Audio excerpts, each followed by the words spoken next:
Hello, and welcome to Nick's NBL show, where we break down the latest NBL news and opinions that you won't find anywhere else. Let's get started.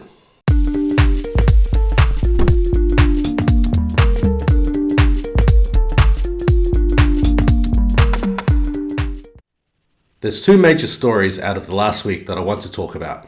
Firstly, screens.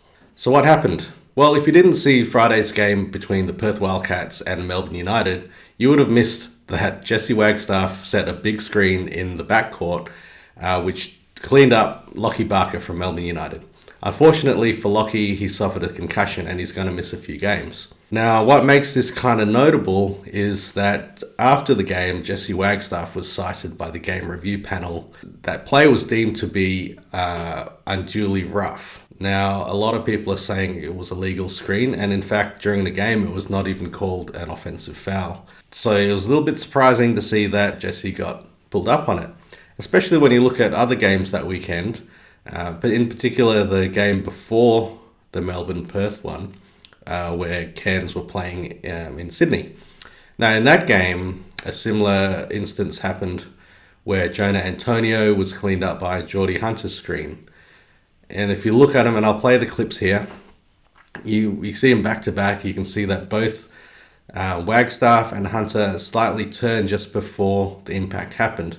Now, that could be just bracing themselves or whatever, but both were also called. Well, they were not called as offensive fouls. There were no calls. Whereas Jesse's got a charge out of it and Jordan Hunter has got nothing. So it looks to me like we're punishing based on an outcome. So what happens if a player gets concussion in a different way? For example, if they go out for a big dunk and slip off the ring, fall and hit their head. Do we have to outlaw dunks? And I think back to the 2017 Grand Final Series in Game 2, and I'll play a clip here. You can see Matt Knight gets hit by his teammate Casey Prather, and it looks like very incidental contact, but Knight ended up with concussion from that and missed Game 3. So in this case, would Casey Prather have been suspended for hitting his teammate? It just seems a bit ridiculous. And, Jesse getting a 2-match ban seems pretty excessive, given if we look at even last season, when Matt Hodgson slapped DJ Vasiljevic in the face, he got 2 weeks for that, and that was a deliberate hit. And there was no concussion on that one. But, yeah, it's just a bit baffling. Now, on to the next story I want to talk about is Matt Logue from the Daily Telegraph published an article during the week showing the net team spends from last season. I'll pull up this table from the article so you can see, but you can see that the Wildcats were $400,000 over the cap. Now, this article wanted to paint a picture that the Sydney Kings did not buy a championship. It's pretty ridiculous because unless players are playing for free, then everybody's buying a championship.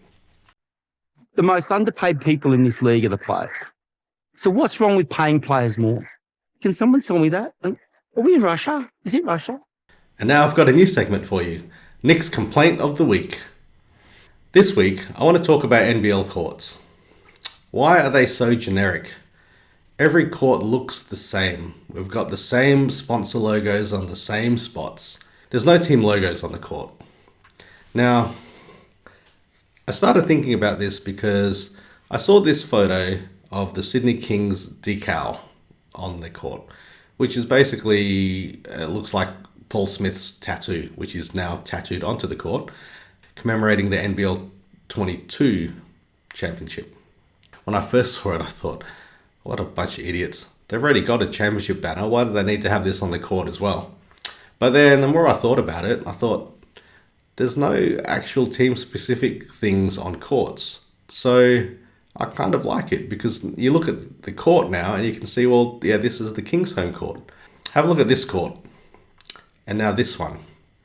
And then this one. On each of these courts, can you tell who's the home team? I mean, they look exactly the same. What I'd like to see is move the big Hungry Jacks logo to the free throw line. Move the MG or whatever is in the free throw line to the charge circle. And just remove the NBL logo altogether. Like, we know it's the NBL. Now, what this will do will have some space in the center circle for the team logo. And this is a mock-up I did during the week of a Wildcats court. you can see it's still got all the sponsors on there, but you look at it and you can tell, yeah, this is the Perth Wildcats. And I think that's a big improvement. And that's all for this week. Thanks for watching, and let me know if there's anything in particular you want me to cover. See you at the games.